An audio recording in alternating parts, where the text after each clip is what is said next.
তোমরা TikTok চালাচ্ছ, PUBG খেলতেছো, free fire খেলতেছো, মেয়ে নিয়ে পড়ে আসো।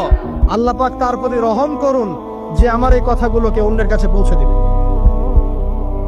নবীজির ভাষণ। এরপর নবীজি বলছেন, জেনে রাখো নিশ্চয়ই তোমাদের পরস্পরের, মুসলিমদের পরস্পরের সম্পদ, পরস্পরের রক্ত, পরস্পরের এই যে জান মাল ইজ্জত, এগুলো একে অপরের জন্য হারাম। মুসলিমদের পরস্পরের রক্ত, পরস্পরের ইজ্জত সম্মান একে অপরের জন্য হারাম। এর হানি করা একে অপরের জন্য হারাম।